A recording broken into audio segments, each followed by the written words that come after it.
Removal and replacement का concept, ठीक है, आपकी नोटबुक में आप हेडिंग भी लिख सकते हो, रिमूवल एंड रिप्लेसमेंट क्या होता है, कैसे होता है, समझते हैं इसको, ठीक है। देखो, बिल्कुल पेशेंस के साथ धीरे धीरे समझेंगे, चीजें बिल्कुल क्लियर होंगी, ठीक है। जैसे कि मैंने एक मान लिया कि एक वेसल है, एक वेसल में सपोज 80 लीटर मिल्क है, 80 लीटर मिल्क है एंड 20 लीटर्स वाटर है। 80 लीटर मिल्क है, 20 लीटर्स वाटर है, ठीक है। एक सेकंड वॉल्यूम बंद कीजिएगा।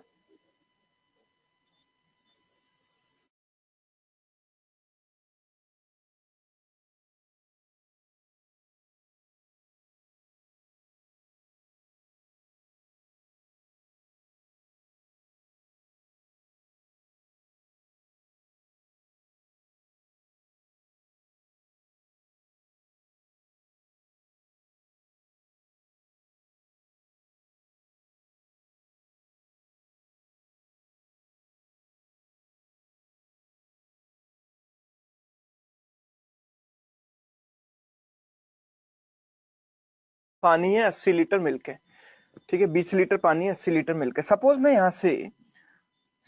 यहां से 10 लीटर मिक्सचर निकालता हूं, ठीक है। मैंने 10 लीटर मिक्सचर निकाला है, तो 10 लीटर मिक्सचर में देखो, एक एक बात को बिल्कुल ध्यान से समझना, बिल्कुल फोकस तरीके से, कंसंट्रेशन के साथ, तब आपको चीजें समझ में आएंगी, ठीक है। कुछ लोग कह रहे हैं सर टेलीग्राम ग्रुप का लिंक नहीं मिला। देखो, टेलीग्राम ग्रुप में कुछ इश्यूज हैं, ठीक है, टेक्निकली कुछ इश्यूज हैं कि किस तरीके से होगा वो, कि या तो अड्डा का होगा या मेरा होगा, तो वो थोड़ा सा इश्यू चल रहा है एक, वो रिजोल्व होते या तो टेलीग्राम ग्रुप आपको मिल जाएगा, या तो मेरे थ्रू होगा या फिर अड्डा के थ्रू होगा, ठीक है। और मैं तो ये कहूंगा कि अगर आप पढ़ाई कर रहे हो तो मोबाइल से थोड़ा दूर रहना चाहिए। मोबाइल का इस्तेमाल केवल क्लासेस के लिए करो आप, बाकी व्हाट्सएप, फेसबुक, सोशल मीडिया थोड़े दिन के लिए बंद कर दो, ठीक है। केवल अपनी बुक्स, मॉक टेस्ट और इनसे थोड़ा दोस्ती ज्यादा रखो, ठीक है। फ्रेंड से मिलना जुलना ही बंद कर दो, ठीक है। टाइम बहुत क्रूशियल है, 1-2 महीने की मेहनत है, उसके बाद करते रहना, ठीक है। और इनफैक्ट अगर टेलीग्राम ग्रुप तो आपको मिल ही जाएगा, लेकिन उसमें बहुत ज्यादा एक्टिव होने की जरूरत नहीं है आपको कि दिन भर टेलीग्राम पर चैटिंग में ही लगे हुए हैं, ठीक है।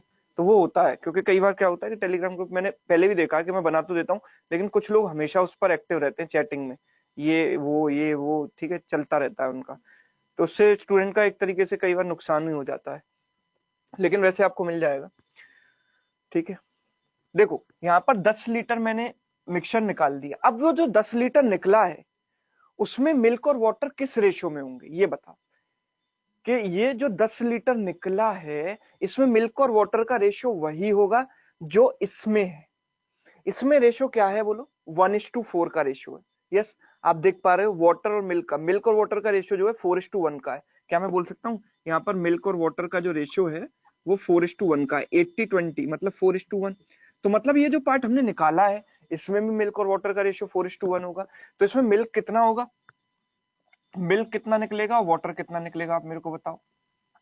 मिल्क कितना निकलेगा, वाटर कितना निकलेगा। तो मिल्क वाटर, इसको अगर मैं 1:4 के रेशियो में डिवाइड करूंगा या 4:1 में डिवाइड करूंगा, तो मिल्क होगा 8 लीटर और वाटर होगा 2 लीटर। क्या ये मैं बोल सकता हूं, ठीक है। अब एक बात मेरे को यहां पर नोटिस करने वाली है कि टोटल क्वांटिटी यहां पर कितनी थी, इस पूरे की टोटल क्वांटिटी थी 100 लीटर। Total quantity 100 litre. मैंने देखा कि यहां पर 10 लीटर अगर मैंने निकाला है तो 1/10 की कमी आई है कि नहीं टोटल में, बताओ। अगर मैंने 100 लीटर में से 10 लीटर निकाला तो मैं बोलूंगा 1/10 या कि 10% की कमी आई है। यस, 10% की कमी आई है, बोल सकता हूं ऐसा, 10% की कमी आई है। तो क्या मैं बोल सकता हूं कि ये जो 80 लीटर का 8 लीटर है ये भी इसका 1/10 है। जो मिल्क निकला है वो भी 1/10 है, यानी कि मिल्क में भी 10% की कमी आई है। और वाटर में भी क्या हुआ है, 20 लीटर में 2 लीटर निकला है, मतलब 10% की कमी आई है। यस, इसका भी 1/10 निकला है, मतलब 10%। मतलब सबसे पहला हमारा रिजल्ट ये कि अगर टोटल में से मैं P% निकालता हूं तो मिल्क भी P% कम होगा, वाटर भी P% कम होगा, और टोटल तो P% कम हो ही रहा है। ये पॉइंट क्लियर है कि नहीं। अगर टोटल में P% की कमी करेंगे तो उसके जो इंडिविजुअल कंपोनेंट्स हैं उनमें भी P% की कमी आएगी। उनके जो इंडिविजुअल कंपोनेंट्स हैं उनमें भी p% की कमी आएगी। ये पॉइंट मेरे दिमाग में बिल्कुल क्लियर होना चाहिए। अब मैं आगे बढ़ता हूं और मैं रिप्लेस करता हूं इसको। मैंने इसमें 10 लीटर पानी मिला दिया, मैंने इसमें से 10 लीटर निकाला और 10 लीटर पानी मिला दिया। अब ऐसा करने के बाद टोटल कितना होगा बताओ? ऐसा करने के बाद टोटल कितना रहेगा? ऐसा करने के बाद टोटल कितना रहेगा? 100 ही रहेगा, क्योंकि 10 मैंने निकाला था, 100 में से 90 हो गया था, 90 में फिर 10 ऐड कर दिया, 100 हो गया। अब जब मैं 10 लीटर मिक्सचर निकालूंगा, अभी यहाँ पर डिस्ट्रीब्यूशन क्या है क्या नहीं है, कितना मिल्क है कितना वाटर है, मैं भूल चुका हूँ सब कुछ। मैं बस इतना सोचता हूँ कि अब मैं यहाँ से जब 10 लीटर निकालूंगा तो वो टोटल 100 लीटर का कितना पार्ट है? 1/10। तो इसमें जो कमी आएगी मिल्क में, देखिए देखो यहाँ पर कंटिन्यूसली फिर मैं 10 लीटर पानी मिला दूंगा और ऐसा मैं करता रहूंगा 3-4 बार सपोज। तो कौन कम होता जाएगा? कौन किसकी परसेंटेज कम होती जाएगी? ये बताओ, किसकी परसेंटेज कम होती जा रही है? मिल्क की। मिल्क कम होता है क्योंकि पानी तो मैं मिलाता जा रहा हूँ, इनफैक्ट जितना निकाल रहा हूँ उससे ज्यादा ही मिलाता जा रहा हूँ। पानी क्या होता जा रहा है? पानी तो मैं मिलाता जा रहा हूँ, पानी बढ़ता जा रहा है, पानी की परसेंटेज बढ़ती जा रही है, मिल्क की कम होती जा रही है। और मिल्क की परसेंटेज किस रेट से कम हो रही है मेरे को बताओ? मिल्क की परसेंटेज किस रेट से कम हो रही है? 1/10 की रेट से, 10% की रेट से। तो कहना ही से कि बार बार जितनी बार मैं 10 लीटर निकाल के 10 लीटर मिलाऊंगा फिर 10 लीटर निकालूंगा, तो जितनी बार ये प्रोसेस करूंगा, जैसे ये प्रोसेस रिमूवल रिप्लेसमेंट का एक बार ये हुआ, एक बार ये हुआ, तो मिल्क में हमेशा कितने कितने परसेंट की कमी आएगी? 10% की कमी आएगी, क्योंकि जो मैं पार्ट निकाल रहा हूं वो टोटल का कितना परसेंट है? 10% है। तो जो चीज कम होगी वो p% से कम होगी, राइट? तो यहां पर हमें पता है मिल्क कम होता जाएगा। तो ऐसा 3 बार करने के बाद मिल्क कितना बचेगा बोलो? ऐसा 3 बार करने के बाद मिल्क कितना बचेगा? तो पहले मिल्क हमारा था 80 लीटर, उसमें मैंने 10% कम कर दिया, मतलब 1/10 कम कर दिया, तो बचा कितना? 1 - 1/10, इतना बचा। एक के बाद एक बार ऐसा करने के बाद इतना बचा, फिर दूसरी बार ऐसा मैंने किया तो इतना बचा था मिल्क, इतना बचा था, इसका भी 1/10 कम कर देंगे तो ये किससे मल्टीप्लाई हो जाएगा? 1 - 1/10 से। फिर मिल्क कितना बचा मेरे पास? अब इसका भी एक बार और ये प्रोसेस किया तो 1/10 और कम हो जाएगा, तो कितना बचेगा? 1 - 1/10। और ऐसा होता चला जाएगा जितनी बार मैं ये प्रोसेस करूंगा। तो क्या ये मैं बोल सकता हूं कि फाइनल मिल्क जो मेरे पास बचेगा, फाइनल मिल्क जो मेरे पास बचेगा वो कितना बचेगा? 80 1 - 1/10 की पावर n। अगर मैंने n बार ये प्रोसेस किया है तो ये मल्टीप्लाई होते जाएंगे। एक बार किया तो एक पावर 1, 2 बार किया तो पावर 2, 3 बार किया तो पावर 3। तो फाइनल मिल्क अगर मैं इसको जनरलाइज करूं तो ऐसे कर सकता हूं, मैं ऐसे लिख सकता हूं, फाइनल मिल्क बराबर इनिशियल मिल्क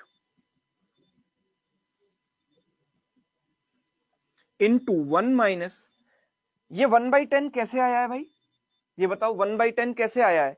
ये 1/10 इसलिए आया है क्योंकि 10 लीटर 100 लीटर का 1/10 है। तो आइडियली मैं इसको 10/100 भी लिख सकता हूं ना, मैं इसको 10/100 भी लिख सकता हूं। This is as good as 80 into 1 - 10/100, क्योंकि 100 का 1/10 है 10, ठीक है? तो 10/100 का रेशियो 1/10 है, इसलिए 1/10 आया है। तो क्योंकि हम जनरलाइज कर रहे हैं तो इस तरीके से चीजों को लिखेंगे।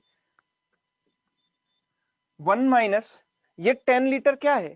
10 litre quantity removed in each cycle, हर बार हम जो क्वांटिटी निकाल रहे हैं वो है, ठीक है?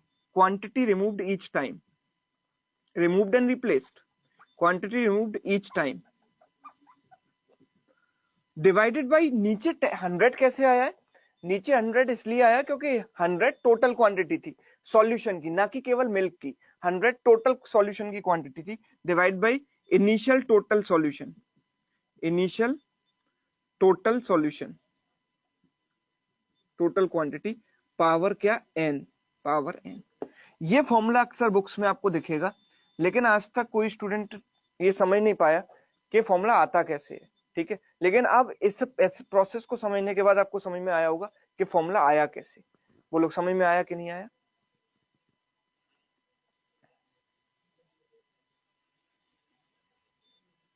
समझ में आया? यस। तो ये फॉर्मूला आता कैसे, ये समझ में आ गया। हालांकि फॉर्मूला भी हमें कई बार जरूरत पड़ती है, लेकिन हम इसको ऐसे भी कर सकते थे। देखो, अगर मैंने 2 बार ये प्रोसेस किया, सपोज मैंने 2 बार ये प्रोसेस किया, तो मेरे पास मिल्क कितना बचता? मेरे पास मिल्क बचता 80 इंटू 1 - 1/10 की पावर 2, 2 बार करने पर, अगर मैंने 2 बार रिमूवल रिप्लेसमेंट किया है तो। So that will B 80 into ये कितना हो गया? 9/10 का पावर 2, यानी कि 80, 9 का स्क्वायर कितना होता है 81 और 10 का स्क्वायर होता है 100। ठीक है, नाउ 80 इंटू 81 कितना, 0 से 0 काट दो, 648 डिवाइड बाई 10, यानी कितना बचेगा 64.8। ठीक है, अब इस चीज को मैं ऐसे भी कर सकता था, इस चीज को मैं ऐसे भी कर सकता था, बात को समझो ध्यान से। मुझे पता है 10% कमी आ रही है मिल्क में, क्यों? क्योंकि मैं 100 लीटर में से 10 लीटर निकाल लेता हूं, तो 10% में कम कर रहा हूं। तो मिल्क पहले कितना था मेरे पास 80, 2 बार ये प्रोसेस करूंगा तो 2 बार 10% की कमी आएगी सक्सेसिव। 80 में 10% कितना होता है 8, तो 8 कम कर दिया, इसमें से कितना आएगा 72, और फिर इसका 10% और कम करेंगे तो इसका 10% होता है 7.2, तो इसमें से 7.2 जब मैं कम करूंगा तो कितना आ जाएगा 64.8 आ जाएगा कि नहीं आ जाएगा बताओ। तो डायरेक्ट मैं इस तरीके से भी कर सकता था सक्सेसिव परसेंटेज डिक्रीज से, और अगर फॉर्मूला लगा के करता तो भी मेरा वही आंसर आता। लेकिन लगाना किसके लिए, जो चीज डिक्रीज होती जा रही है सक्सेसिवली। हो सकता है कि हम पूरा मिक्सचर निकाल रहे हैं, मिल्क मिलाते जा रहे हैं, मिल्क मिलाते जाएंगे तो पानी कम होता जाएगा, तो यही यही चीज मिल्क की जगह क्या हो जाएगी, वाटर हो जाएगी, कि फाइनल वाटर बराबर initial water into this thing. ठीक है, तो जो चीज कम होती जा रही है उसके लिए हम ये कॉन्सेप्ट लगाएंगे।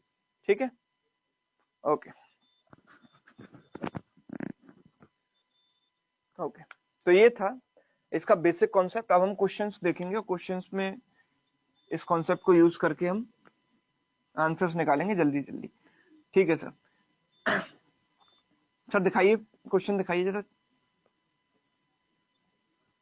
आगे चले जाइए, 30 लगभग 30th क्वेश्चन पे चले जाइए।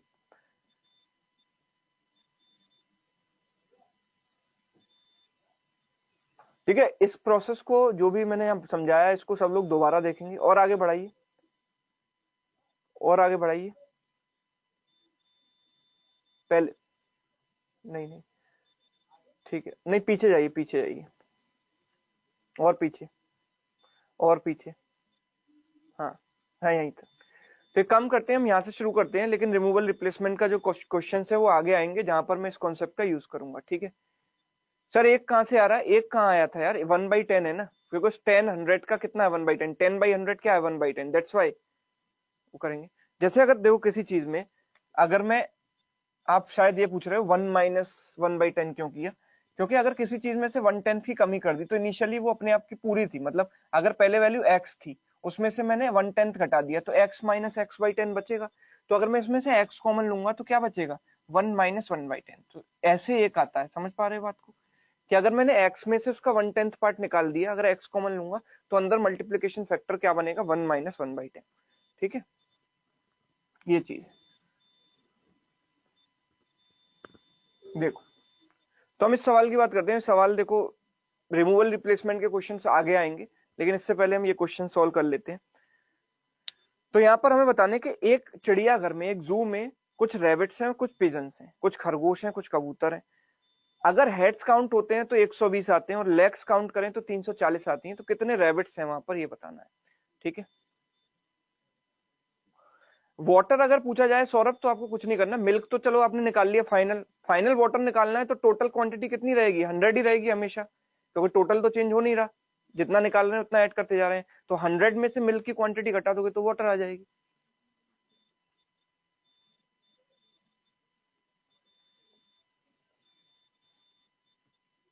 ठीक है, अरे भैया सब सब सवालों के जवाब मिल जाएंगे, ज्यादा आगे आगे मत भागा करो, जिस पेस में मैं पढ़ा रहा हूँ उस पेस में पढ़ने की कोशिश करो। सर ये होता तो क्या होगा, वो होगा, अलग क्वांटिटी होंगी तो क्या होगा, ये सब, इन सब के जवाब के लिए क्वेश्चंस आते हैं यहाँ पर।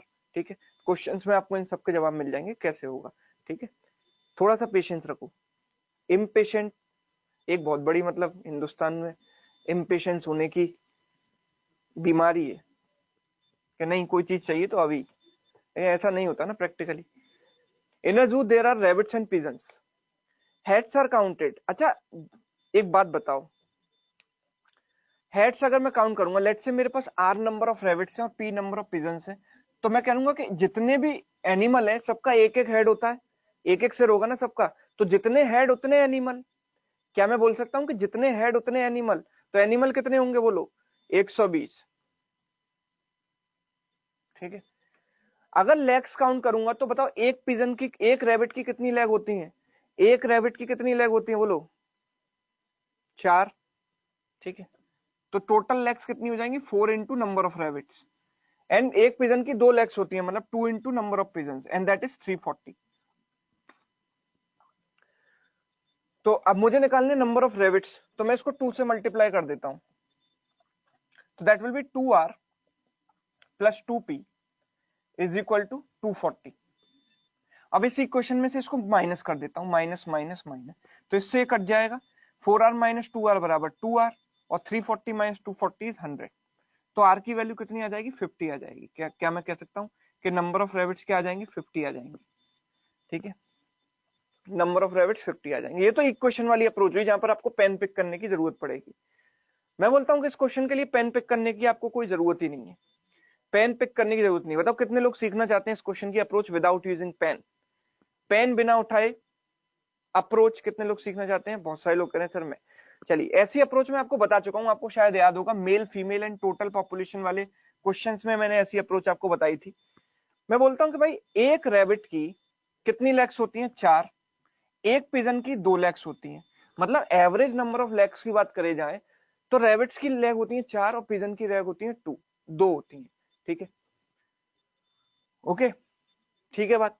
अगर सबको 2-2 लेग डिस्ट्रीब्यूट कर दें, आप सोचो कि सबको 2-2 लेग में डिस्ट्रीब्यूट कर दूं, ऐसे सोचो इस तरीके से, अगर मैं जितने भी एनिमल्स हैं सबको कम, सबके पास 2-2 लेग्स तो है ना मिनिमम, अगर सबको मैंने 2-2, मेरे पास कितनी लेग्स हैं टोटल 340, 340 में से सबको 2-2 डिस्ट्रीब्यूट कर दी, और 120 एनिमल्स हैं, तो 120 एनिमल्स में अगर मैं सबको 2-2 लेग्स डिस्ट्रीब्यूट कर दूंगा तो 240 लेग्स मैं डिस्ट्रीब्यूट कर चुका हूं, 240 लेग्स में डिस्ट्रीब्यूट कर चुका हूं, तो मेरे पास बची कितनी लेग्स 340 माइनस 240, 100 लेग्स बची हुई हैं।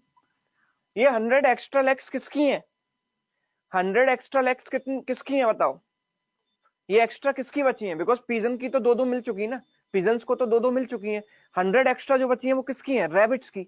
और एक रैबिट की कितनी और देनी है मुझे, क्योंकि 2-2 तो मैं पहले ही दे चुका हूं, अब एक एक रैबिट को कितनी लेग और देनी है मुझे? 2 लेग और देनी है, मतलब 2 से डिवाइड करेंगे तो नंबर ऑफ रैबिट्स आएगा 100/2, यानी कितना आएगा 50। बोलो without using pen question solve हो सकता था, बिना पेन उठाए इस टेक्निक से हम क्वेश्चन सॉल्व कर सकते थे। यस, ठीक है, तो ये रैबिट और पिजन में ही नहीं, मतलब कई तरह के क्वेश्चंस में आप ऐसे लगा सकते हो। ठीक है, चलिए ये कहानी, आगे बढ़ते हैं हम नेक्स्ट क्वेश्चन की तरफ। अगला सवाल, distribute 420 among 80 students such that each boy gets ₹6 and each girl gets okay 4, find the number of boys and girls। फटाफट इसका आंसर करेंगे without equation, without using pen, pen बिना उठाए, जल्दी आंसर आना चाहिए।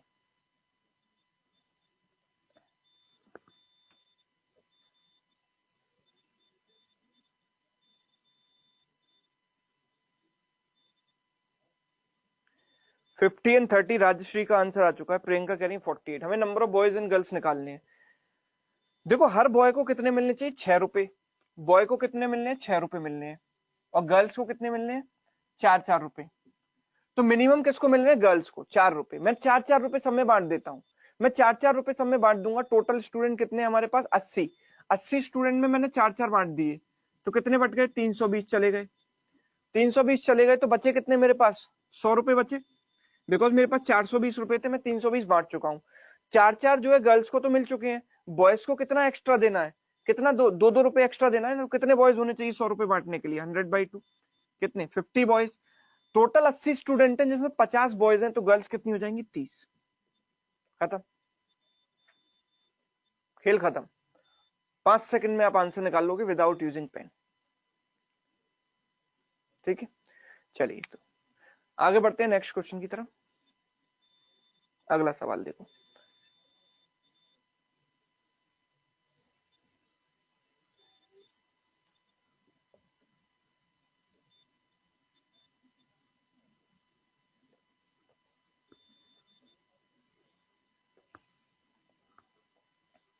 a person went from Delhi to Agra. He covered some distance by bus and the remaining distance by train. कुछ distance उसने बस से चली है, कुछ ट्रेन से चली है। He covered complete distance of 360 km in 6 hours. Average speed of the bus is 48 km per hour and average speed of train is 80 km per hour. ठीक है, find the distance covered by train. Train से उसने कितनी distance चली है ये हमें बतानी है।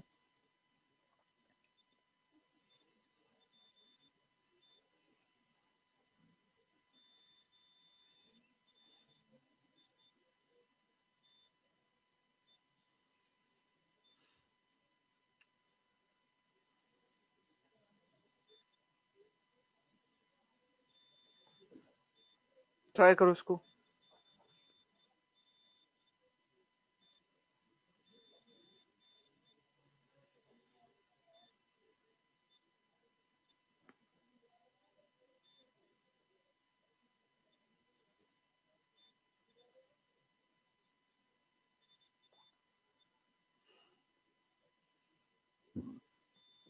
कुछ लोग कह रहे हैं 135, कुछ कह रहे हैं 240, 280 कह रहे हैं, कुछ लोग 146 कह रहे हैं। Let's see. देखो मैं आपको पहले बेसिक कॉन्सेप्ट क्लियर करता हूं कि लेट्स से के दो पार्ट्स हैं डिस्टेंस के। कुछ पार्ट उसने बस से चलाया, कुछ ट्रेन से चलाया। लेट्स से बस की स्पीड है S1 और ट्रेन की स्पीड है S2। जनरलाइज कर देते हैं चीजों को। तो यहां से यहां तक इसे चलने में लेट्स से टाइम लगा है T1, इसको टाइम लगा है T2। तो ये जो डिस्टेंस हो गई वो कितनी हो जाएगी? स्पीड इंटू टाइम, यानी S1 इंटू T1। ये डिस्टेंस क्या हो जाएगी? स्पीड इंटू टाइम, यानी S2 इंटू T2। ठीक है। एवरेज स्पीड जो ओवरऑल होती है वो होती है total distance upon total time. Total distance upon total time. तो ओवरऑल एवरेज क्या आएगा? टोटल डिस्टेंस कितनी हो गई यहां से यहां तक की? मैं बोलूंगा S1 T1 plus S2 T2 divided by T1 plus T2। तो मैं इसको ऐसे भी लिख सकता हूं T1 S1 plus T2 S2 divided by T1 plus T2। This is the overall average. Can I say that? Okay. Now अगर मैं इस फॉर्मूले को इससे कंपेयर करूं कि ओवरऑल एवरेज क्या होता है, N1 A1 वेटेड एवरेज वाला formula, N2 A2 divided by N1 plus N2, यही होता है। यस और नो, वेटेड एवरेज का फॉर्मूला। अगर मैं इन दोनों को कोरिलेट करने की कोशिश करूंगा तो मैं ये पाऊंगा कि यहाँ T1 T2 है, यहाँ पर N1 N2 है। जब मैं यहाँ पर एलिगेशन लगाता हूं तो मुझे रेशियो किसका मिलता है? N1 N2 का मिलता है। कल हमने अच्छी तरीके से सीखा था। तो यहाँ पर मुझे रेशियो किसका मिलेगा? T1 T2 का।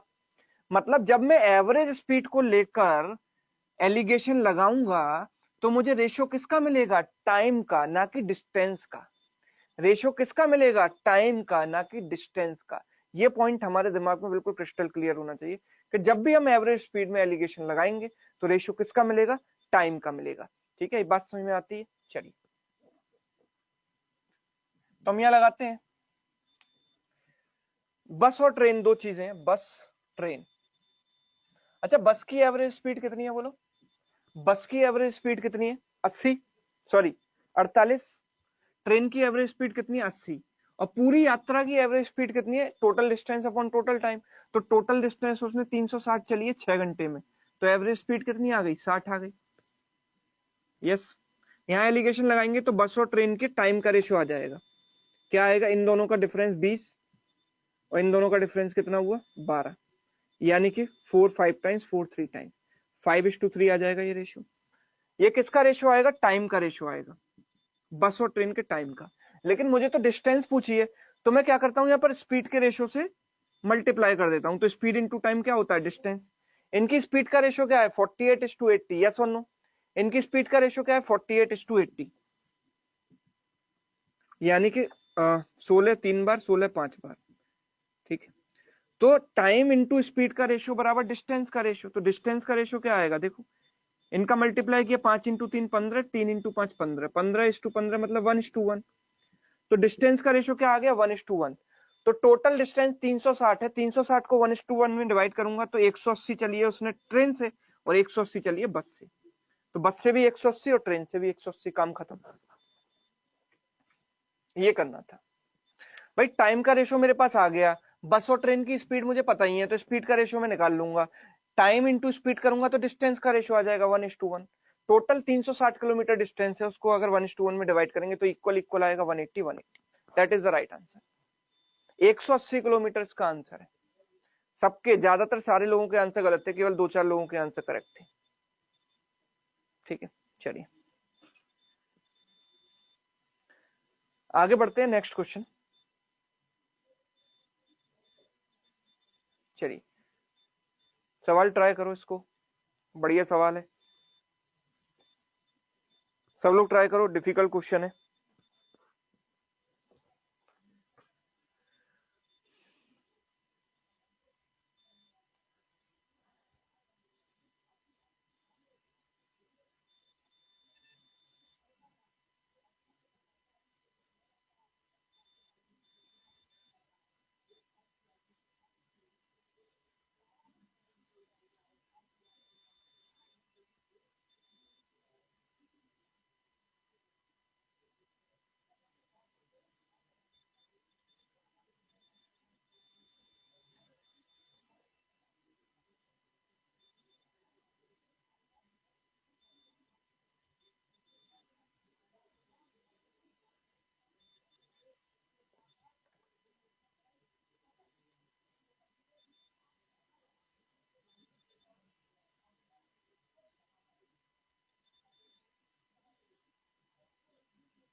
हाँ जी,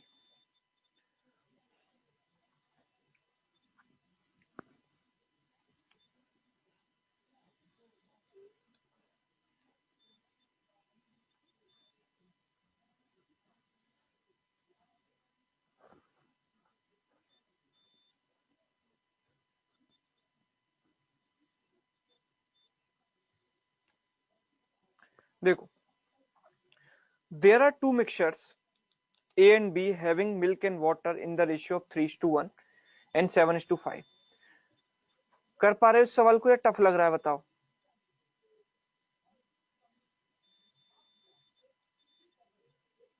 टफ लग रहा है, काफी टफ लग रहा है ना सब लोग लिख रहे हैं टफ है। चलो देखते हैं इसको क्या कर सकते हैं इसमें। एक मिक्सचर है मिल्क एंड वाटर का जिसका रेशियो है 3:1। मिल्क एंड वाटर का एक रेशियो है जिसका रेशियो, जिसमें मिक्सचर में मिल्क एंड वाटर का यहाँ पर एक ने लिखा है योग्यता कह रही है, सर मुझसे सोचा भी नहीं जा रहा। चलो देख लेते हैं, क्वेश्चन मैंने भी नहीं पढ़ा, चलो पढ़ता हूं आपके साथ ही। 3:1 का रेशियो है मिल्क एंड वाटर का पहले वाले मिक्सचर में, मिल्क मिक्सचर ए में, ठीक है।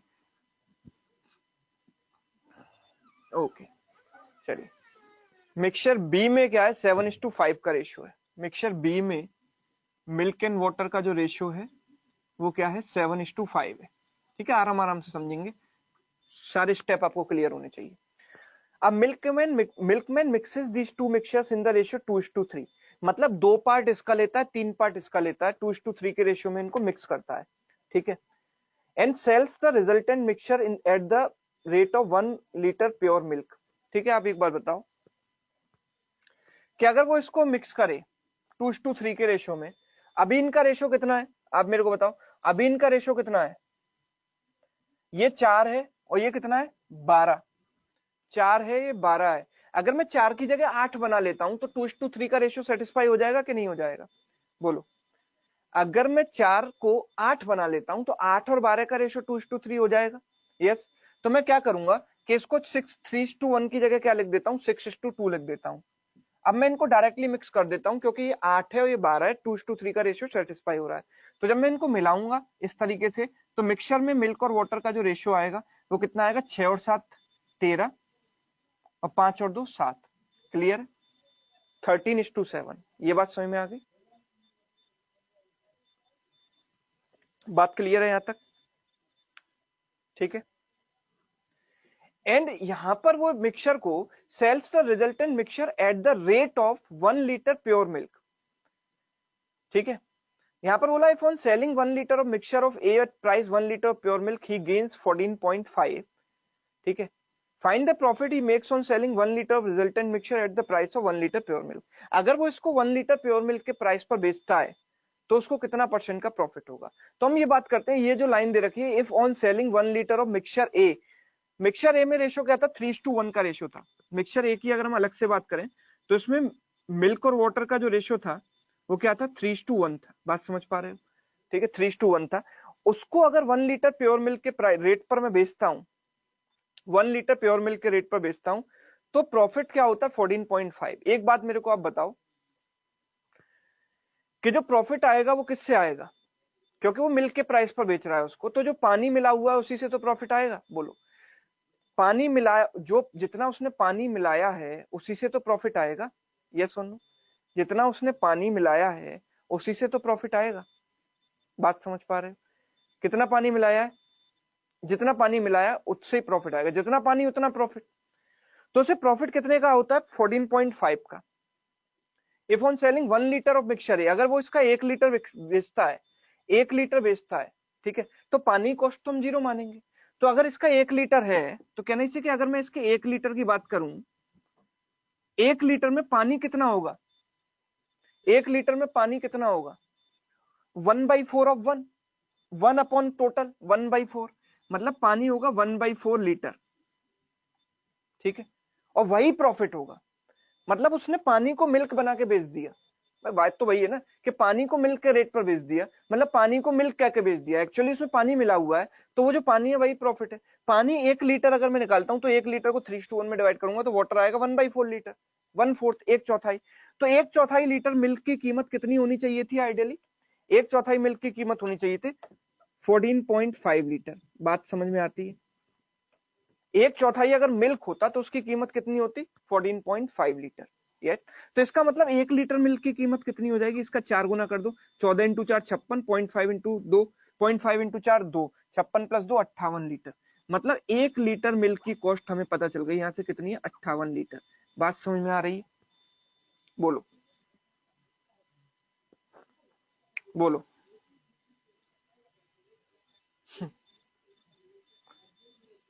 तो एक 58, सॉरी 14.5 रुपीज है ना, रुपीज रुपीज आएगा, लीटर क्यों आएगा। एक 1/4 लीटर मिल्क की कीमत अगर 14.5 है तो 1 लीटर की कीमत 58 रुपए हो जाएगी। 1 लीटर की कीमत कितनी हो जाएगी, 58 रुपए, ठीक है।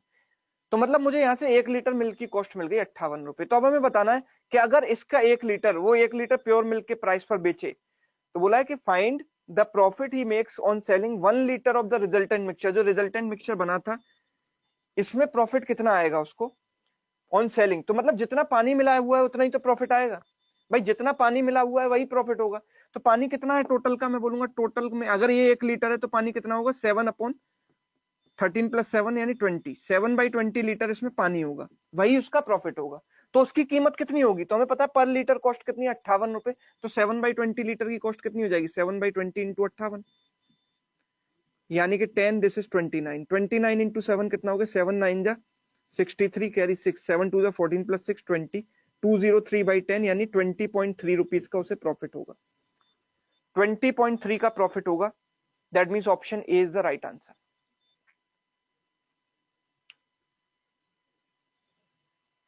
भाई 2:3 शेफाली टोटल का रेशियो होता है, इसके टोटल और इसके टोटल का। क्वेश्चन तो पढ़ लिया करो यार,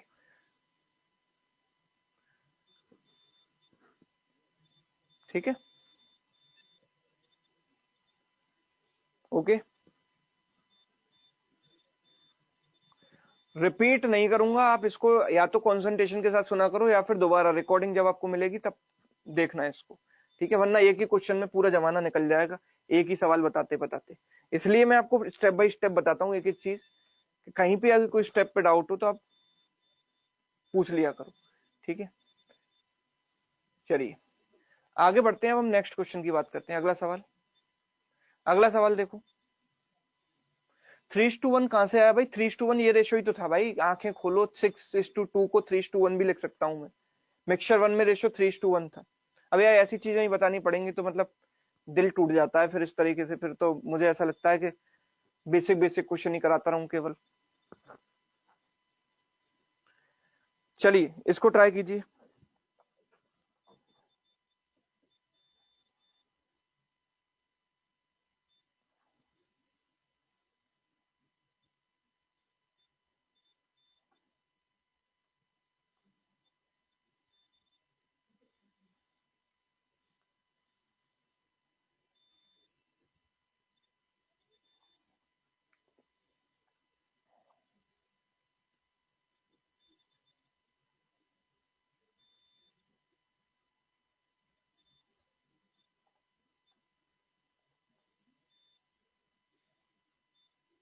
यहाँ बोला if a man sells a packet at 21 profit, sorry packet नहीं, पेन होगा वो, पेन पेन कर लो उसको, पेन एट 21% प्रॉफिट, पेन को 21% प्रॉफिट पे बेचा, पेंसिल को 48% प्रॉफिट पे बेचा। सर रिकॉर्डेड वीडियो ओपन नहीं होते प्रीवियस क्लास के, तो भाई इसके लिए आपको कस्टमर सपोर्ट का नंबर दिया गया, वो आपको गाइड कर देंगे।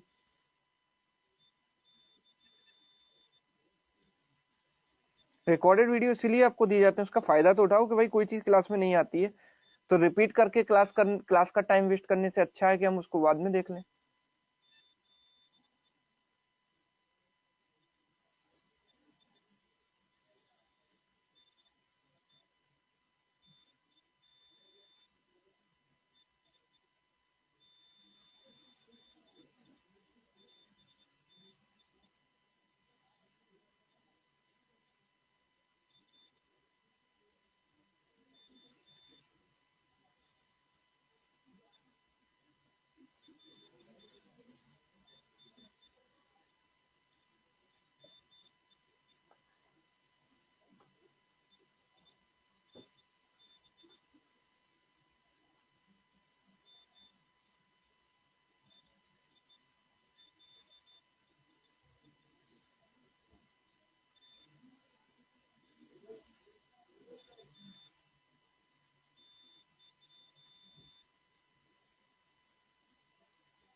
चलिए भाई, किसी का आंसर नहीं आ पा रहा है मुझे तो, अब मैं क्या कहूँ, कोई बात नहीं है, ठीक है। नहीं आ पा रहा है तो इससे होपलेस होने की जरूरत नहीं है, नहीं बन पा रहा है, लेकिन आप सीखोगे ना कुछ नया। If a man sells a pen at 21% profit, pencil at 48% profit, उसको जो टोटल प्रॉफिट होता है वो 1890 का होता है। But if he sells at pen at 21/4% profit, तो हम दूसरी कंडीशन को पहले यूज करते हैं। पेन को अगर उसने 21/4% के प्रॉफिट पर बेचा और पेंसिल को उसने बेचा कितने पर, पेंसिल को 15% के लॉस पर बेचा, तो उसे नो प्रॉफिट नो लॉस होता है, मतलब ओवरऑल उसे प्रॉफिट होता है 0% का। नो प्रॉफिट नो लॉस मतलब 0% का। तो यहां पर मैं एलिगेशन लगाकर एक पेन और पेंसिल की कीमत का रेशियो निकाल सकता हूं, कॉस्ट प्राइस का रेशियो। तो यहां पर इसमें से एलिगेशन लगाओ जरा, देखो तो पेन और पेंसिल के कॉस्ट प्राइस का रेशियो यहां से हमें मिल जाएगा, क्या मिलेगा, 15 और 0 का डिफरेंस कितना है 15, और 0 और इसका डिफरेंस कितना है 21/4। तो 3 से 5 बार गया, 3 से 7 बार गया, 20:7, कहने से कि पेन और पेंसिल की कीमत का जो रेशियो आएगा वो 20:7 आ जाएगा। अब पहली वाली कंडीशन पर आते हैं। पहली वाली कंडीशन में क्या किया था, if a man sells a pen at 21% profit, pen को 21% प्रॉफिट पर उसने बेचा और पेंसिल को 48% प्रॉफिट पर बेचा, पेंसिल को 48% प्रॉफिट पर बेचा, तो उसे नेट प्रॉफिट कितना होगा।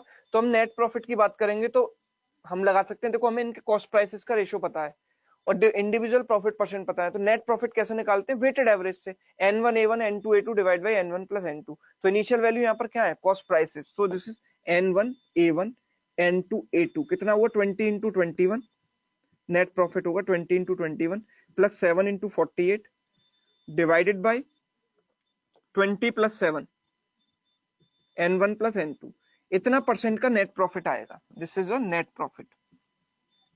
ठीक है भाई, नेट प्रॉफिट तो कितना हो जाएगा ये 420 plus 8 7 56 32 plus 5 37 376 divided by 27, so it will be 6, this is 9, this is 7, 796 upon 27। ठीक है, so we cannot cancel this by anything। ठीक है, तो ऐसा ही रहने देते हैं। 796 by 27 356 कह रहे हैं कुछ लोग, एक सेकेंड, सॉरी ये 7 इंटू 4 28, 28 प्लस 5 33, 336 आएगा नहीं, तो इट विल बी 756, 756। तो 9 से कैंसिल हो जाएगा 3 बार, 9 से कैंसिल हो जाएगा 8 बार, 4 बार, 3 से कट जाएगा 28 बार, 28%। तो नेट प्रॉफिट कितना आ जाएगा 28%। जब नेट प्रॉफिट मेरा 28% आ जाएगा, और वो नेट प्रॉफिट किसके बराबर है, यहाँ पर बोला 1890 के बराबर, तो बोलूंगा कि 28% की वैल्यू कितनी हो गई 1890। ठीक है, 28% की वैल्यू कितनी हो गई 1890। 7 से काट देते हैं 4 बार, 7 से काट देते हैं, 7 इंटू 14, 7 इंटू 7 49 0। ठीक है, 4% की वैल्यू इतनी हो गई। तो 100% की वैल्यू लाने के लिए मैं इसमें 25 से गुणा करूंगा। 100% मतलब टोटल, तो 100% की वैल्यू कितनी हो जाएगी 25 से मल्टीप्लाई यहां भी कर देंगे। 25 इंटू 7 175 कैरी 17, 25 इंटू 50 प्लस 17 67, 6750 जो है टोटल कॉस्ट हो जाएगी। हमें बताना है find the cost price of the pen, pen का कॉस्ट प्राइस बताना है। अब हमें इनकी कॉस्ट की रेशियो तो पहले ही पता है, तो 20:7, मतलब अगर टोटल मुझे पता है तो टोटल में से कितना हो जाएगा ये पेन का 20 अपॉन टोटल, टोटल कितना है 27 into their sum of their cost, इनकी सम कितना है टोटल 6750, टोटल कॉस्ट प्राइस इतना आया। ठीक है, 27 से 2 बार काट दो, 27 इंटू 54 बचेगा 13, 27 इंटू 5 250 इंटू 20 यानी कितना आएगा 5000 रुपए। This is the answer 5000। That way we can solve.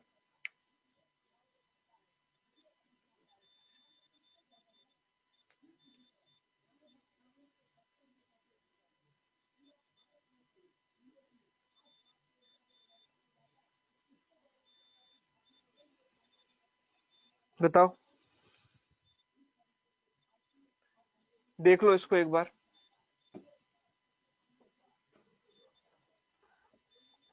Solution इसको देख लो एक बार।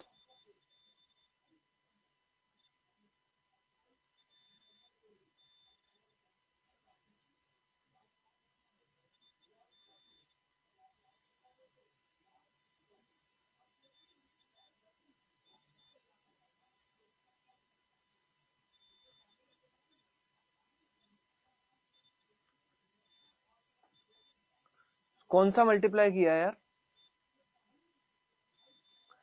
20/7 सीपी का ही तो रेशो आएगा। जब हम प्रॉफिट परसेंट पर निकालते हैं तो प्रॉफिट परसेंट में एलिगेशन लगाते हैं तो सीपी का ही तो रेशो आएगा। इतना तो यार कल से कल सीखना चाहिए था ना, कल क्वेश्चन आपको बेसिक वाले क्यों कराए थे, ताकि आप सीख पाओ चीजों को आराम से। चलिए कोई बात नहीं, आगे बढ़ते हैं नेक्स्ट क्वेश्चन। पढ़ते नहीं हो घर पर जाकर, यही दिक्कत है, घर जाकर रिवीजन कोई भी नहीं करता है, सोच के आते हैं कि क्लास में आएंगे सब कुछ सीख जाएंगे, पर ऐसा नहीं होगा। जब तक आप रिवाइज करके नहीं आओगे, बेसिक कॉन्सेप्ट्स को क्लियर करके नहीं आओगे, तो आप एडवांस क्वेश्चंस नहीं कर पाओगे, सीधी बात है। अगला सवाल देखो, इसको ट्राई करो।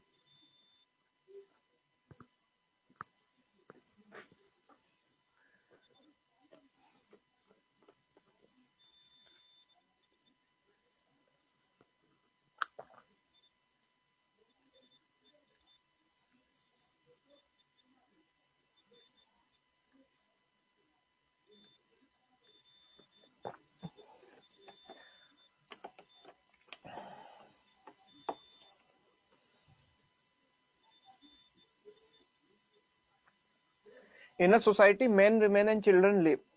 Average age of men, women, children is इतना. The average age of men and women is 46. while the average age of women and children is 30, so what will be the average age of children and men?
चलिए 24, कुछ लोग कह रहे हैं 35 कह रहे हैं कुछ, चलो देखते हैं। मैन, कुछ मैन है, कुछ विमेन है सोसाइटी में, और कुछ चिल्ड्रन है। तो हम बोलेंगे कि मैन, विमेन, चिल्ड्रन, 3 तरह के लोग हैं। ठीक है। Average of man, women and children 48। ठीक है। इनका जो ओवरऑल एवरेज है वो कितना है? 48 है। Average of man, women, children is 48। 12, अच्छा 48, 12, 42 एंड 12। तो मैन का 48, वुमेन का 42 एंड चिल्ड्रन की जो एवरेज एज है वो 12 है। हमको बोला है the average age of man and women is 46। Man और वुमेन की जो एवरेज एज है 46 है। तो कहना ही से कि यहाँ से मैं नंबर ऑफ मैन और नंबर ऑफ वुमेन का जो रेशियो है वो निकाल सकता हूँ, क्योंकि मुझे इनकी इंडिविजुअल एवरेज भी पता है और ओवरऑल एवरेज भी पता है। तो एलिगेशन लगा देता हूँ। तो यहाँ से मैन इज टू वुमेन, इनका रेशियो कितना आ जाएगा? इन दोनों का डिफरेंस कितने का? 4 का। इन दोनों का डिफरेंस कितने का? 2 का। तो मैं कह सकता हूँ 2:1। ठीक है। While the average age of women and children is 30। तो यहां पर अगर मैं लगाता हूँ विमेन चिल्ड्रन में 30, तो यहां पर अगर एलिगेशन लगाता हूं तो क्या रेशियो क्या आएगा इनका? विमेन और चिल्ड्रन का रेशियो कितना आएगा? हम बोलेंगे कि इनका डिफरेंस कितने का? 8 का, सॉरी 18 का, और इनका डिफरेंस कितने का है? 12 का, यानी कि 3:2। Can I say that? Yes. ठीक है। तो मैं एक काम करता हूं कि यहां से विमेन 1 है, यहाँ पर विमेन 3 है, तो यहाँ 3 से मल्टीप्लाई कर देता हूं। तो कितना हो जाएगा? 6:3। अब मैं इनको ज्वाइन कर सकता हूं, तो मैन, विमेन, चिल्ड्रन, 6:3:2, 6:3:2। तो बोला कि so what will be the average of children and man. Children और मैन का एवरेज निकालना है। तो मेरे को बताओ चिल्ड्रन और मैन का रेशियो कितना आ जाएगा? तो मैन और चिल्ड्रन का रेशियो 6:2। मैं बोल सकता हूँ कि मैन और चिल्ड्रन का रेशियो कितना है? 6:2, यानी कि 3:1 है ना? 3:1 है, जिसमें कि मैन का एवरेज एज कितनी है? 48, और चिल्ड्रन की कितनी है? 12। अब मुझे ओवरऑल एवरेज अगर निकालना है तो मैं वेटेड एवरेज लगाऊंगा, n1 a1 plus n2 a2 divide by n1 plus n2, यानी कि 3 × 48 प्लस 1 × 12 डिवाइड बाई 3 + 1। तो ये 4 से कट जाएगा कितनी बार, 12 बार 4 से कटेगा 3 बार, तो 36 + 3 39, 39 आंसर आ जाएगा मेरा। ऐसे तो इसमें वेटेड एवरेज का भी यूज था और एलिगेशन के कॉन्सेप्ट का भी यूज था। 39 years, option C is the right answer. Clear है? चलिए आगे बढ़ते हैं, नेक्स्ट क्वेश्चन की बात करते हैं। अगला सवाल, अगला सवाल इसको ट्राई करो सभी लोग।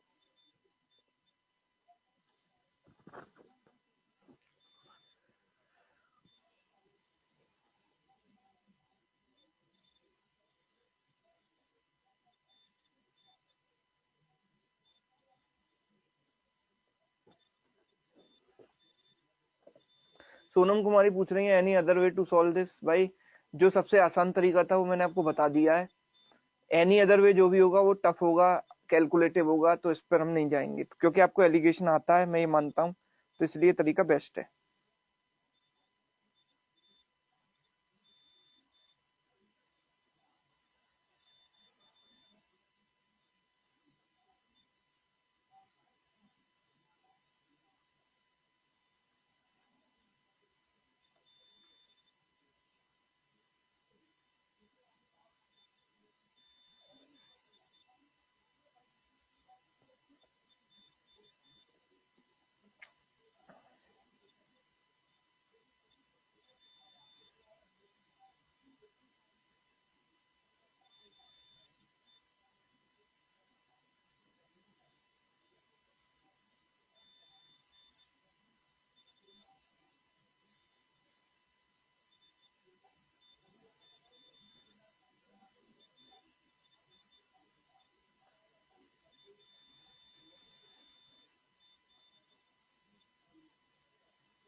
दीपक कह रहे हैं सर ऑप्शन एलिमिनेशन करके नहीं कर सकते क्या?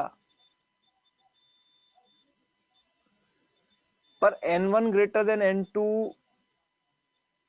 निकालना पड़ेगा ना, फिर तो n1 ग्रेटर देन n2 है, number of man number of children से ज्यादा है, वो तो आपको यहाँ पर आके पता चलेगा, और यहाँ पर आके फिर काम ही कितना बचा है, डायरेक्ट ऐसे ही कर लो।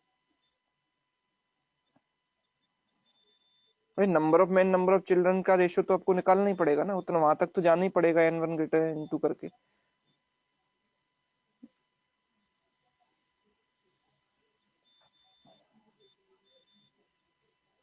सुभायन से 42, प्रशांत का आंसर है 85। केवल 2 लोगों ने अभी तक आंसर किया है इसका, बाकी और सबके आंसर्स का मैं वेट कर रहा हूँ।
चलिए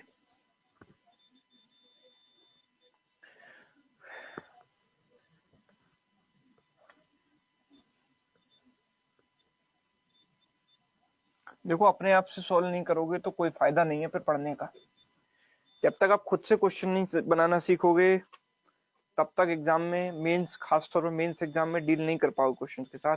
इसलिए कोशिश किया करो ज्यादा से ज्यादा क्वेश्चन आप खुद से बनाओ, तो उससे एक प्राउड वाली फीलिंग आएगी, कॉन्फिडेंस बढ़ेगा, प्रैक्टिस तो होगी साथ में। N alloy A of gold and silver contains 89% gold and 11% silver. ठीक है, अलॉय ए में क्या है, गोल्ड सिल्वर, 89% गोल्ड है, सिल्वर है 11%, तो टोटल 100% हो गया। आगे क्या है, second alloy B contains gold and silver contains 75% gold 9% silver. तो बी में गोल्ड है, सिल्वर है, 75% गोल्ड है, 9% सिल्वर है, and the rest remaining are impurities. तो बाकी जो इम्प्योरिटीज है कितनी, 75 प्लस 9 कितना हो गया, 84, तो रिमेनिंग 16% इम्प्योरिटीज आ गई। आगे क्या है, an alloy C is made by mixing A and B. A and B को मिलाया हमने और मिलाने के बाद एक मिक्सचर बनाया सी, एंड इट कंटेन्स 10 3/7% सिल्वर। तो हम बोलेंगे कि भाई 10 3/7% का मतलब क्या है, 73/7%। तो मिलाने के बाद 73/7% सिल्वर हमें मिली। तो find the percentage of gold in alloy C. तो देखो एक काम करते हैं, सिल्वर कितनी आएगी, यहां पर सिल्वर कितनी है 11%, यहां पर सिल्वर कितनी है 9%, और मिलाने के बाद सिल्वर कितनी आती है 73/7%। ओवरऑल हमें सिल्वर पता है, तो हम यहां से इनकी इनिशियल क्वांटिटीज का रेशियो निकाल सकते हैं। निकाल लेते हैं, पहले एक काम करते हैं, तीनों में 7 से मल्टीप्लाई कर देते हैं ताकि ये फ्रैक्शन कैंसिल हो जाए। तो ये कितना हो जाएगा 77, ये हो जाएगा 77, ये हो जाएगा 63, और ये कितना हो जाएगा 73। So their ratio becomes 10:4। इन दोनों का डिफरेंस कितना है 4, 10:4। 10:4 का मतलब 5:3। तो अगर ये 5 पार्ट है, अगर मैंने इसका 5 पार्ट लिया है तो इसका कितना पार्ट लिया है 3 पार्ट, इसका 5 पार्ट लिया है, इसका 3 पार्ट लिया है, तो परसेंटेज ऑफ गोल्ड बताना है हमको। तो अगर इसका 5 पार्ट हमने मतलब इनको 5:3 के रेशियो में मिक्स किया है, इतना पक्का है, तो इसकी क्वांटिटी यानी N1 इतनी हो गई, इसकी N2 इतनी हो गई। N1 इसकी क्वांटिटी, N2 इसकी क्वांटिटी। और इसमें जो परसेंटेज ऑफ गोल्ड है वो कितना कितना सर 5:2 होगा, कहां पर, ओके सॉरी, दिस इज 5:2। तो 5 पार्ट ये हो गया, तो 2 पार्ट ये हो गया, ठीक है भाई। तो N1 और N2 का रेशियो आ गया। अब मुझे परसेंटेज ऑफ गोल्ड निकालना है मिलाने के बाद। तो इसमें गोल्ड कितना था 89 और इसमें गोल्ड कितना था 75। मिलाएंगे तो गोल्ड कितना आएगा, तो वेटेड एवरेज लगा सकते हैं, N1 into A1 5 into 89 plus N2 into A2 यानी 2 into 75 divide by N1 plus N2 यानी 5 प्लस 2 कितना 7। ठीक है, so it will be 89 into 5, 5 9 the 45, 445 plus 150 divide by 7, so it will become, this is 5, ठीक है, 5 6 5 plus 4 9, 5 plus 4 9, and this is 5 4 plus 1 5, 595 divided by 7, 7 8 जा 56 बचेगा 3 7 5 जा 35, 85% will be the right answer। तो आंसर क्या आएगा इसका 85%। तो इनको मिलाने के बाद जो गोल्ड आएगा दैट विल बी 85%। भाई निधि कल की क्लास में थी कि नहीं थी पहले ये बताओ, और अगर थी तो दिमाग आंख नाक खोल कर बैठी थी कि मतलब ऐसे ही। कल मैंने चिल्ला चिल्ला कर कई बार ये चीज बताई थी कि भाई ये जो रेशो आता है वो टोटल का रेशो आता है। ये मैंने आपको मिल्क वाटर वाले एग्जांपल में क्लियर किया था। हम पार्ट भले ही मिल्क का लें या वाटर का लें, लेकिन रेशो टोटल का आता है हमेशा। कल ये चीज बताई थी कि नहीं बताई थी, बोलो। ये बात बताई थी मैंने, हम भले ही पार्ट मिल्क लें कुछ भी लें, लेकिन जो रेशो आएगा वो टोटल क्वांटिटी का रेशो आएगा। बताई थी कि नहीं? तो इतना याद रखो ना, ये रेशो भले ही मैंने सिल्वर के परसेंटेज में लगाया है, लेकिन रेशो टोटल क्वांटिटी का आता है हमेशा। ये जो छोटी छोटी पॉइंट्स मैं बोलता हूं, अगर आप इन पर फोकस नहीं करोगे तो कॉन्सेप्ट हमेशा कभी भी आपके क्लियर नहीं हो पाएंगे। इसलिए मैं एक एक बात को बोल बोल कर आपको बताता हूं, तो उस पर ध्यान दिया करो। 85% इसका आंसर है। ठीक है, आगे बढ़ेंगे नेक्स्ट क्वेश्चन, चलिए। अगला सवाल देखो।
In two alloys A and B, the percentage of copper is 80% and 75%, and the percentage of tin in both is 15%, and remaining is nickel.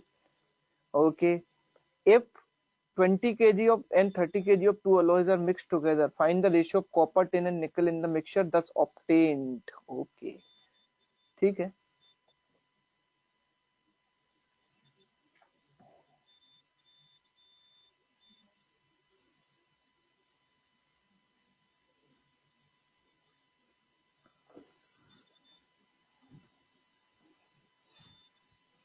तो रेशियो की बात है, हमें रेशियो निकालना है।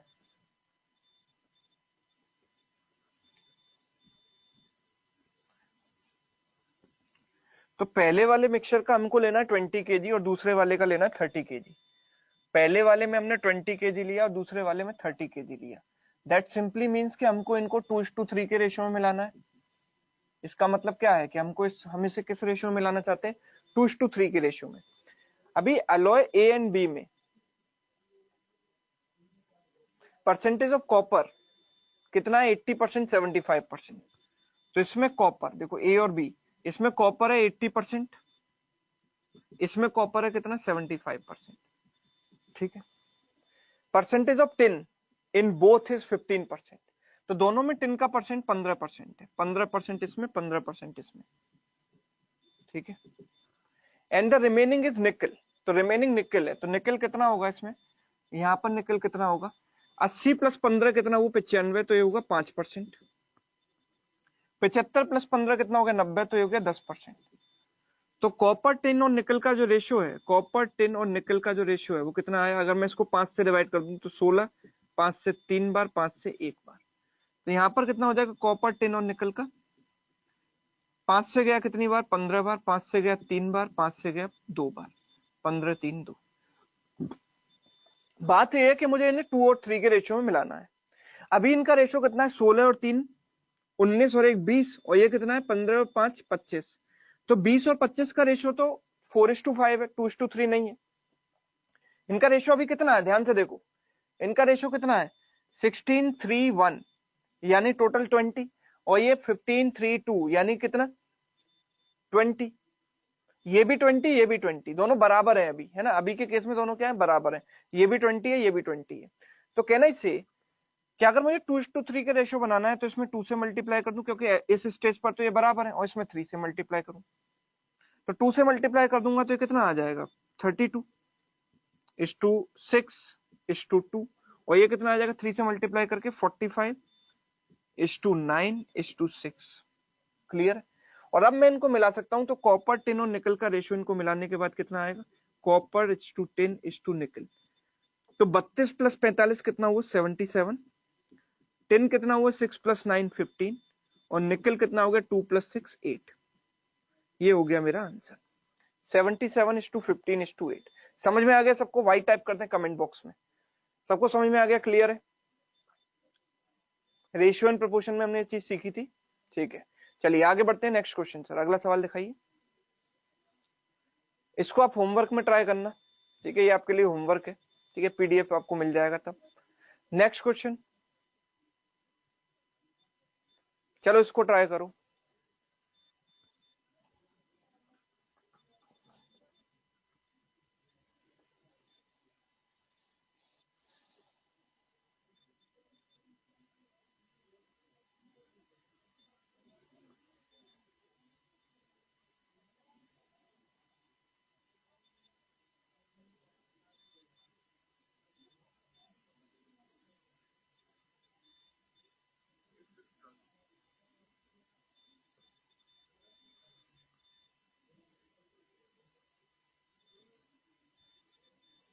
सर मैंने इंडिविजुअल वेटेड एवरेज लगा के निकाला।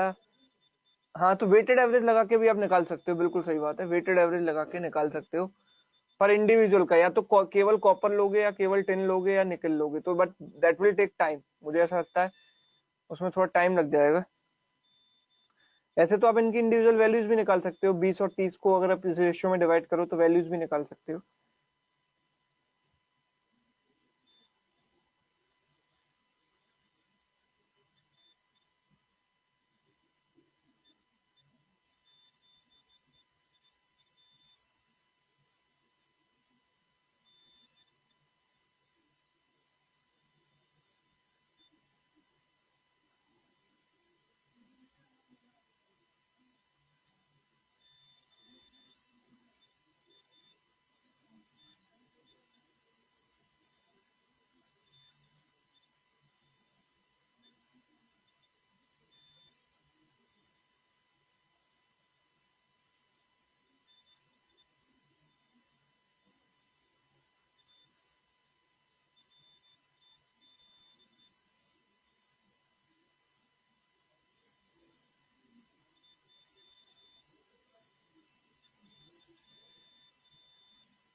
सर लास्ट स्टेप में इक्वल नहीं होता तो क्या करते हो, मैं बता चुका हूँ रेशियो एंड प्रोपोर्शन में आपको। इक्वल बनाते, चलो। अब man deposits a total amount of 56,000 in 3 banks A B C. Total amount उसने 56,000 जो है 3 बैंक्स में डिवाइड किया। बैंक ए हमको देता है, टोटल अमाउंट कितना था 56,000। बैंक ए हमें कितना परसेंट इंटरेस्ट देता है 11%। बैंक बी देता है 15% और बैंक सी कितना देता है, बैंक सी देता है 21%। ठीक है, okay. And earn a total SI of 10,440 in 1 year. 10,440 की उसे टोटल एसआई मिलती है, ठीक है, 10,440 की। Okay, if the amount invested in bank A was 33.33% amount invested in bank C. तो बैंक ए में अमाउंट जो इन्वेस्ट किया है वो बैंक सी का 1/3 है। 33.33% का मतलब 1/3। ठीक है, find the amount invested in bank B. ठीक है, बैंक बी में कितना अमाउंट उसने इन्वेस्ट किया ये हमको बताना है। तो नेट इंटरेस्ट हमको दी गई है, नेट इंटरेस्ट दी गई है। ठीक है, तो एक काम करते हैं, इनका रेशियो मान लेते हैं हम 1 और ये 3 है और इसको मान लेते हैं बीच में x। तो 1:x:3, मुझे नहीं पता क्या रेशियो है, तो मान लेता हूँ 1:x:3, ये मान लेता हूँ 1:x:3। टोटल अमाउंट कितना है 56,000 है, ये तो मुझे पता है। अगर मुझे रेशियो मिल जाता है तो मैं, अगर मुझे x की वैल्यू मिल जाती है तो काम चल जाएगा। वेटेड एवरेज लगाते हैं तो नेट कितना परसेंटेज आएगा, 1 इंटू 11 यानी 11, N1 A1 N2 A2 यानी 15x प्लस N3 A3 मतलब 21 इंटू 3 63 divide by N1 plus N2 plus N3 मतलब 4 plus x and that is equal to net percentage. अब नेट कितना मिला है हमें, एक साल में इंटरेस्ट मिली है 10,440, वो इसकी कितनी परसेंट है वो निकाल लो। 10,440 जो है 56,000 का कितना परसेंट है, इंटू 100 करेंगे कितना आएगा,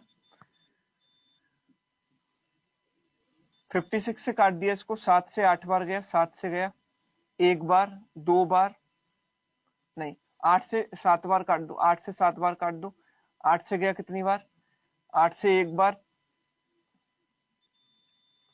4 से काटना पड़ेगा, 4 से 14 बार गया, 4 से 2 बार, 6 बार एक बार, 261/14%, 261/14। ठीक है, नेट इतना आएगा। क्या अगर मैं x की वैल्यू 10 रख दूं तो इतना बन जाएगा, क्योंकि 10 और 4 तो 14 बनता है। भाई ऑब्जर्वेशन में कह रहा हूं कि नीचे 14 लाना है तो यहाँ पर 4 प्लस 10 करना पड़ेगा। ऊपर देख लेते हैं, ये 10 रखेंगे तो 150, 150 प्लस 63 कितना हो जाएगा, We are currently improving an 213, issue with 213 your plus audio 11 इतना नहीं connection. बनेगा। Please stand by. So we have to solve this, इसको सॉल्व करना पड़ेगा, इसको हमको सॉल्व करना पड़ेगा। लेट्स से कि इन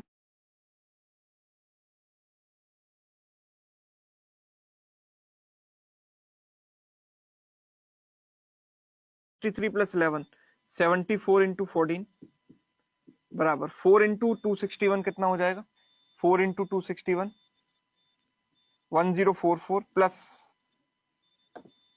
x, x यानी 261 x।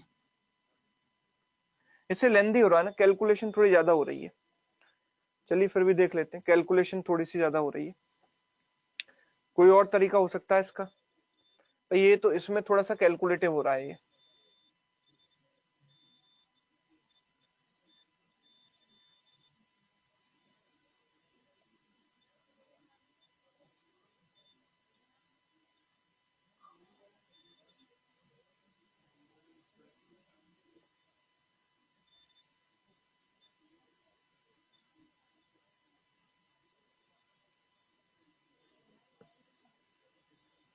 थोड़ा सा कैलकुलेटिव है।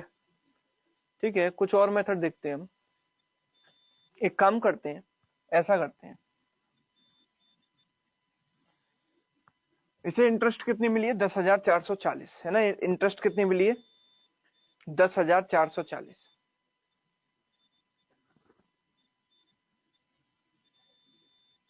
ठीक है, 10,440। ठीक है, हम इसको 100x, इसको 300x और इसको 100y मानकर तो कर ही सकते हैं, पर दैट विल बी थोड़ा सा लेंदी हो जाएगा। हम कोशिश करते हैं कि ऐसे हो जाए। देखो 10,440, अगर मैं बोलता हूँ कि इस पर भी 11% मिला होता, इस पर भी 11% मिला होता और इस पर भी 11% मिला होता, तो ओवरऑल का भी 11% मिलता। यस, अगर इस पर 11% मिला होता, इस पर 11% मिला होता, इस पर भी 11% होता, तो टोटल का भी 11% मिलता। टोटल कितना है, इतना है, तो इसका 11% में निकालूंगा, कितना आएगा, 560 इंटू 11, इसका 11% इतना आ जाएगा, 1% 560, 11 से गुणा कर दिया,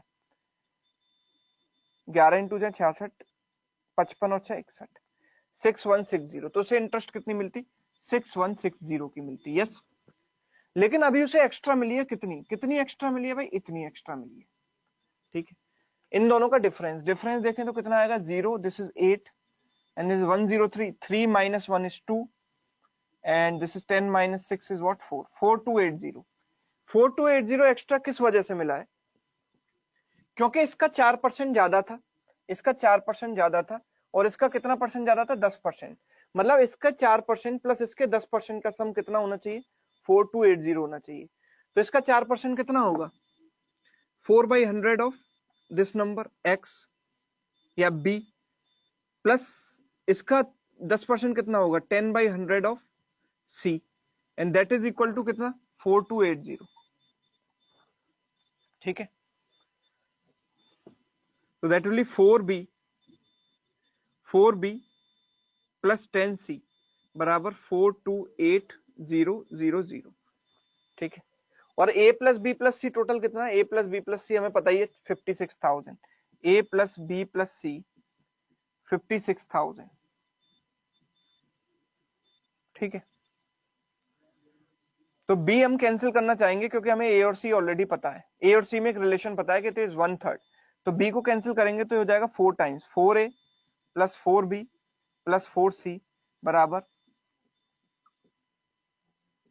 224। इसमें से इसको घटा देंगे तो 4b कट गया, ठीक है, 4b कट गया, 10c माइनस 4c मतलब 6c माइनस 4a बराबर इन दोनों का डिफरेंस कितना हुआ 0 0 0, दिस इज 4, दिस इज 20। मुझे पता है कि c जो है a जो है वो c का 1/3 है, मतलब अगर ये 3x है तो ये कितना हो जाएगा x, तो c को अगर मैंने 3x माना तो a की वैल्यू कितनी हो जाएगी 1/3 यानी x, तो 6 इंटू 3 18, 18 माइनस 4 कितना हो गया 14, 14x बराबर कितना 204000।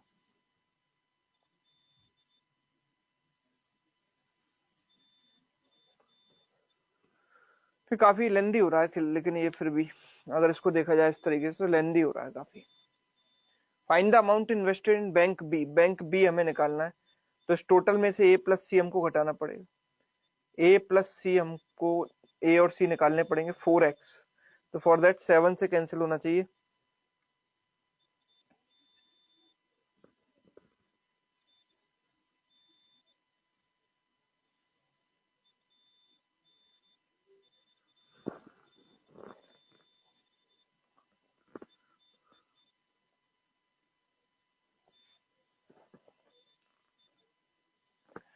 $56,000 तीन बैंक में इन्वेस्ट किया ए बी सी में 11%, 15%, 21% की रेट पर, टोटल एसआई मिली हमें 10,440 रुपए, ठीक है।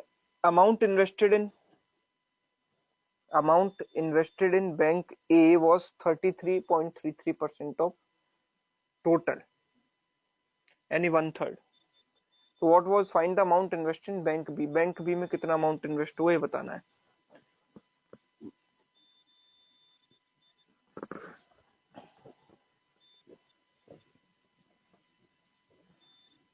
इस मेथड से तो ऑब्वियसली मैं एग्जाम में नहीं कर सकता हूँ, इतना लेंदी इतना समय एग्जाम में नहीं है।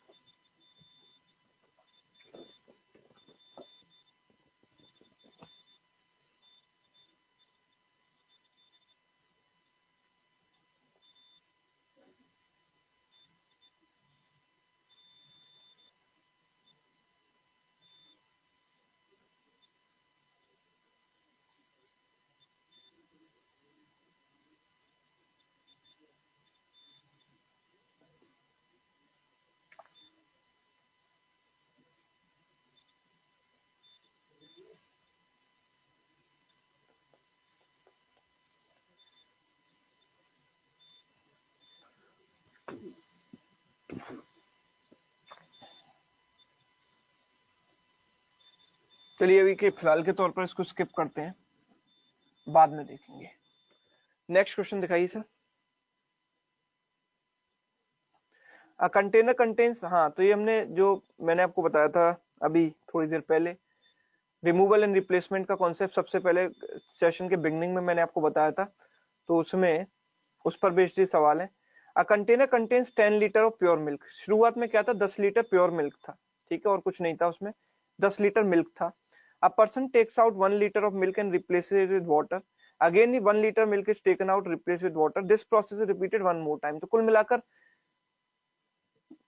बोलो कुल मिलाकर कितना लीटर जो है कितनी बार ये प्रोसेस किया गया है, 3 बार किया है। ये प्रोसेस कितनी बार किया गया है, 3 बार किया गया है। तो 10 लीटर में से अगर मैं 1 लीटर निकाल रहा हूं तो मिल्क किस रेट से कम होगा, 10% की रेट से, बिकॉज जो 1 लीटर है वो 10 लीटर का 10% है, 1/10 है। तो मैं बोलूंगा कि कितना है, 10 में से पहले मैं 10% कम करूंगा एक बार, तो इसका 10% हुआ 1 यानी 9 बचा, फिर इसमें से 10% करूंगा तो इसका 10% हुआ 0.9, तो कितना बचा 8.1, इसमें से घटा दिया, फिर इसका 10% कम करूंगा तो कितना आएगा 0.81, 0.81 कम करेंगे इसमें तो कितना आ जाएगा 7.29, दिस इज द आंसर। तो या फिर आप ये भी कर सकते थे जो फॉर्मूला वाली अप्रोच है हमारी, इनिशियली कितना है, initial milk, final milk is equal to initial milk into 1 minus quantity removed each time, हर बार हम कितनी क्वांटिटी निकाल रहे हैं 1 litre out of 10 litre, 1/10, power 3, because 3 बार ये प्रोसेस किया गया। तो 10 इंटू ये कितना हो जाएगा 9/10 का क्यूब, दैट मीन्स 10 इंटू 9 का क्यूब कितना होता है 729, डिवाइडेड बाई 10 का क्यूब इज 1000। इससे काट दिया 729/100, दैट मीन्स 7.29 लीटर। क्लियर? ठीक है, दोनों से भी कर सकते हैं, इससे भी कर सकते हैं हम और इससे भी कर सकते हैं, सेम आंसर आएगा because both are ultimately same things. Next question, next question देखिए।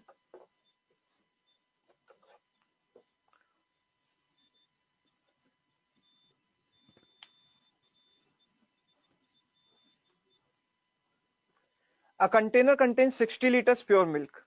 6 liter milk is taken out, replaced with water. Then 6 liters of the solution is taken out, replaced with water. Find the final quantity of milk. अगर मैं 60 litre में से 6 litre निकाल रहा हूं, अच्छा सबसे पहले हमें देखना है कम कौन हो रहा है। यहाँ पर मिल्क कम हो रहा है क्योंकि हम पानी मिलाते जा रहे हैं, मतलब मिल्क कम होता जा रहा है, तो मिल्क के लिए सक्सेसिव लगाएंगे हम। अगर मैं 60 लीटर में से 6 लीटर निकाल रहा हूं तो कितना परसेंट निकाल रहा हूं बोलो? अगर मैं 60 लीटर में से 6 लीटर निकालता जा रहा हूं टोटल में, तो कितना परसेंट कम कर रहा हूं? 10%। तो मिल्क भी 10% की रेट से कम होगा, क्योंकि अगर टोटल 10% की रेट से कम हो रहा है तो मिल्क भी 10% की रेट से कम होगा। तो यहाँ पर टोटल इनिशियली कितना था? 60 लीटर मिल्क था, 2 बार कम होगा 10% की रेट से, तो इसका 10% कितना हुआ? 6। 6 कम कर दिया, कितना आया? 54। फिर इसमें से 10% कम किया, यानी कि 5.4 कम कर दिया। 5.4 कम कर दिया तो कितना आया? 48.6। 48.6। ठीक है, that is the answer.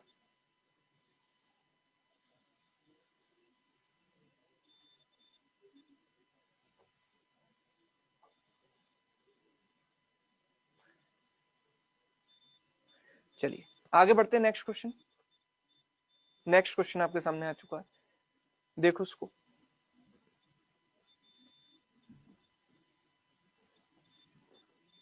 A container contains 140 liters pure milk. 14 liters milk is taken out and replaced with water.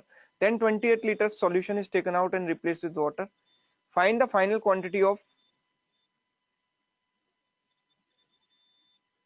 milk in the container.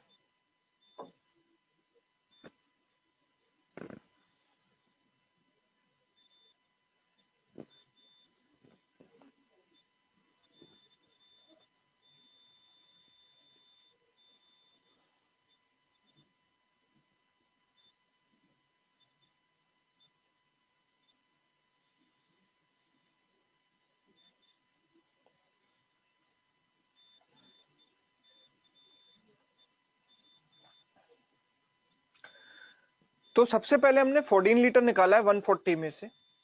अच्छा 140 से 14 निकाला तो कितना परसेंट है? 10%। और फिर दूसरी बार मैंने 28 लीटर निकाला, तो वो 28 14 का डबल है, मतलब 20% हो गया। 140 का 20%। तो पहले कमी आएगी मिल्क में 10%, फिर 20%। तो मैं बोलूंगा कि पहले 140 लीटर मिल्क था, पहले वो 10% कम होगा, ठीक है, और फिर 20% कम होगा। 10% यानी इसमें से 14 कम कर दो, कितना बचेगा? 126। और फिर इसमें से 20% कम करो, तो 20% इसका कितना होगा? इसका 10% है 12.6, तो 20% उसका डबल 25.2। 25.2 इसमें से कम करेंगे भाई, कितना आएगा?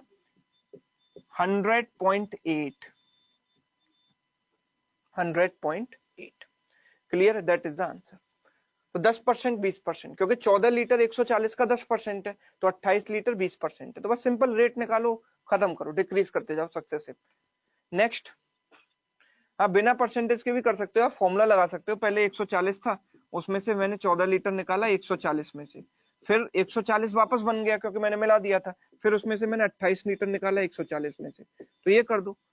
तो ऐसे करोगे तो 1 minus 1/10, this is 1/10, this is 1/5। तो 1/10, 140 into 1 minus 1/10 is 9/10, and this is 4/5.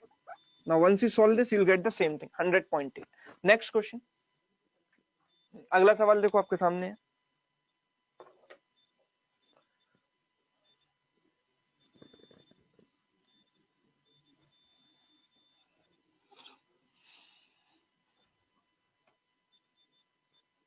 A mixture contains 500 liters of pure milk. A liter of the solution is taken out and replaced with water.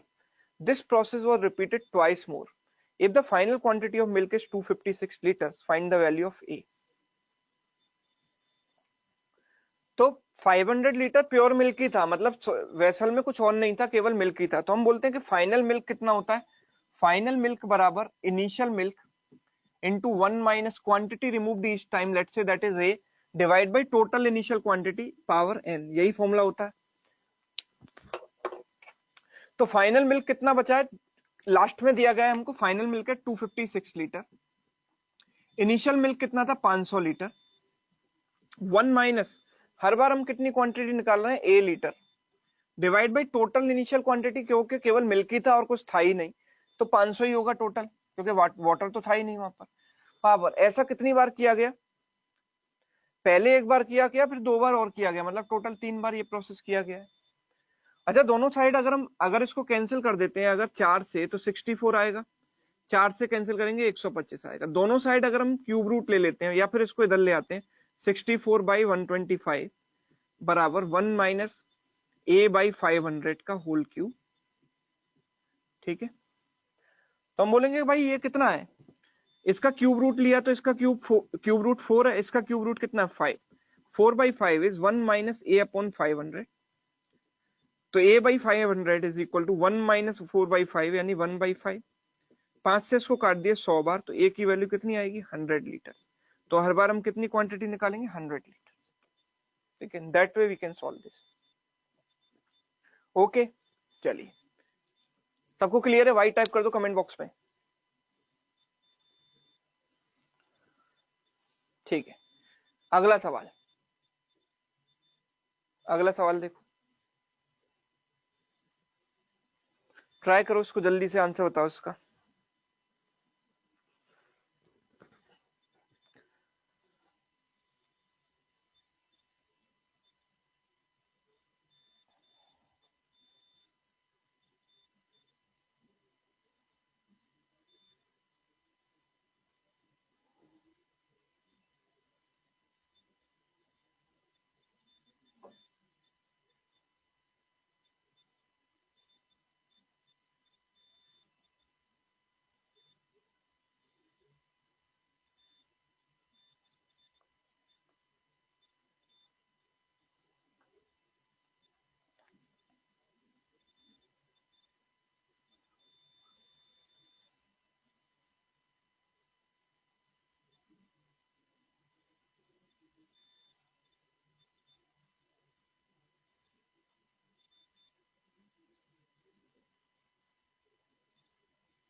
चलिए 3:7, कुछ लोग कह रहे हैं 4:1, let's see.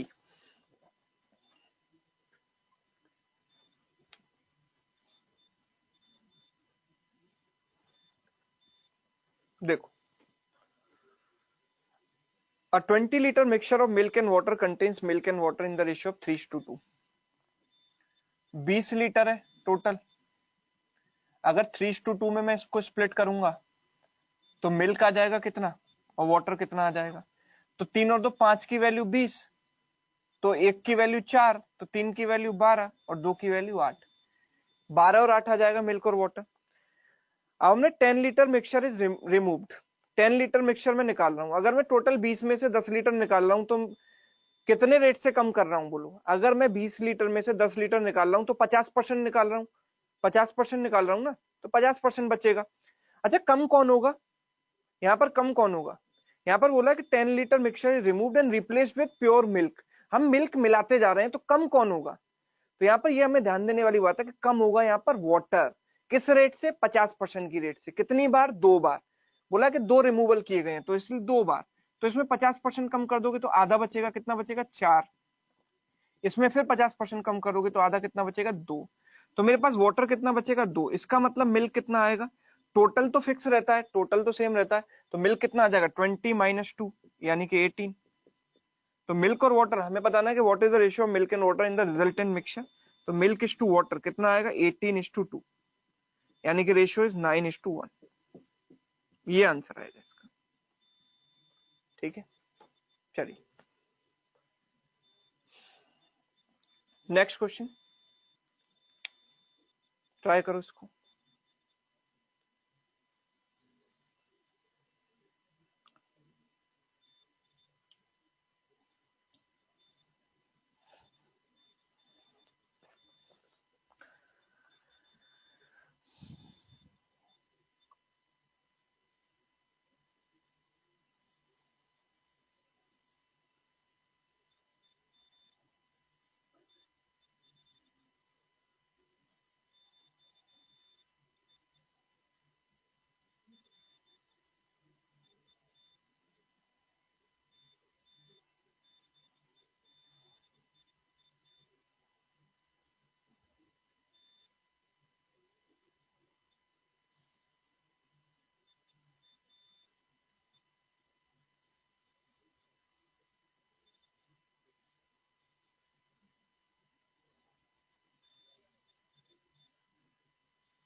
Ratio between milk to water in a vessel is 64:61 if initially there was 100।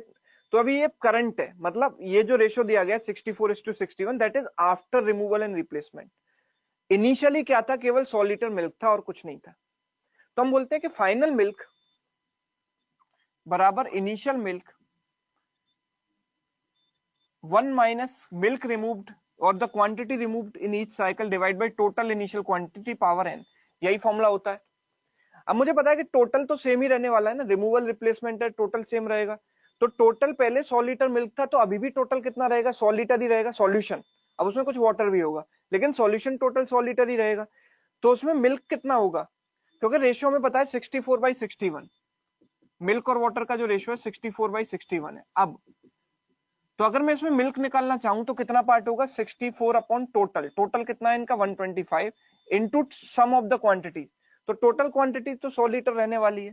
तो this is final milk. अब ये final milk आ गया। इनिशियल मिल्क कितना था 100 लीटर। 1 माइनस हम हर बार कितनी क्वांटिटी निकाल रहे हैं वही हमें निकालना है, कितनी क्वांटिटी हम रिप्लेस कर रहे हैं, divide by T. Total quantity कितनी है इनिशियल 100 लीटर और पावर कितना, क्योंकि ऐसा प्रोसेस 3 बार किया गया तो पावर 3 आ जाएगा। पावर कितना आ जाएगा 3 आ जाएगा। ठीक है, तो ये 100 से 100 कट गया, दोनों साइड क्यूब रूट लेंगे तो ये आ जाएगा 4/5 1 माइनस a बाई 100। तो a बाई 100 की वैल्यू 1 माइनस 4/5, 1 माइनस 4/5 कितना हुआ 1/5, 5 से काट दिया 20 बार, तो a की वैल्यू कितनी आ जाएगी 20। That is the answer. That way sir 100 litre milk दिया है क्वेश्चन में, वो दैट वाज इनिशियल। फाइनली कुछ रेशियो है मिल्क एंड वाटर का, तो इसमें मिल्क निकालना है तो 64 upon total into total quantity 100, ये करेंगे ना। तो 100 लीटर मिल्क है वो तो इनिशियल है। अगला सवाल सर।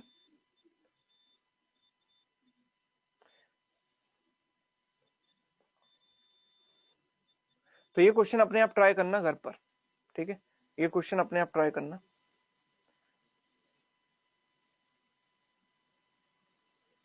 चलिए आज के सेशन में हम इतना ही रखते हैं, ठीक है, that is sufficient. I think आपके जो क्लरिकल लेवल पर जो क्वेश्चन आएंगे प्री से लेकर, चाहे प्री से हो चाहे मेंस से हो, इस इन जो दिए गए जो कॉन्सेप्ट्स मैंने एलिगेशन मिक्सचर में बताए इससे बाहर कोई क्वेश्चन नहीं बन सकता है। ठीक है, इन्हीं में घुमा फिरा कर आपको क्वेश्चन देगा। अगर आपने ये कॉन्सेप्ट ढंग से सीख लिए तो कोई भी क्वेश्चन नहीं बचेगा, इसकी गारंटी है। ठीक है, ओके, चलिए ओके। वीना सोनी को आज पढ़ने का पढ़ाई का भूत चढ़ा हुआ है, क्या और पढ़ा दीजिए।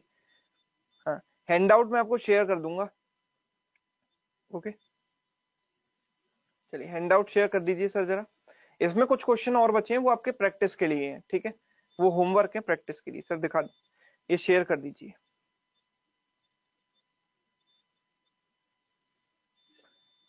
क्लास अब मंडे को होगी और मंडे का जो टॉपिक हुआ that is time and work. तो मैं आपसे रिक्वेस्ट कर रहा हूँ कि टाइम एंड वर्क का जो बेसिक है वो आप पढ़ के आए, बेसिक पढ़ के आए।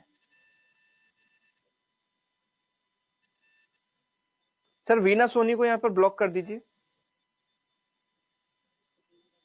और इंश्योर करना कि ये दोबारा भी कभी क्लास में ना आए, ठीक है। जो नेगेटिव वोल्टेज सीधे कमेंट लिखता है उसको ये रहा ब्लॉक कर दो, और नेक्स्ट क्लास में भी मैं इंश्योर कर दूंगा कि ये क्लास कभी कर ही ना पाए, ठीक है। चलिए, she can ask for refund, अगर आपको चाहिए तो रिफंड ले लेना, ठीक है। यहाँ से कहे ना सर ने मना कर दिया क्लास में आने से, नीचे डिसमिस, सबसे नीचे डिसमिस कर दो। चलिए, ओके, ठीक है।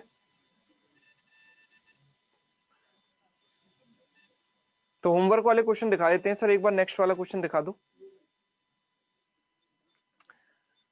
नेक्स्ट वाला, इससे नेक्स्ट, हाँ देखो ये सवाल है, ओके। ये सवाल मैं आपको करा देता हूँ, ये एक क्वेश्चन से आपको हिंट मिल जाएगी, ताकि इस पर बेस्ड एक और क्वेश्चन आगे आएगा, वो आप आराम से कर पाओगे। ये सब क्वेश्चन और देख लेते हैं हम एक बार, ठीक है, ये वाला क्वेश्चन और देख लेते हैं।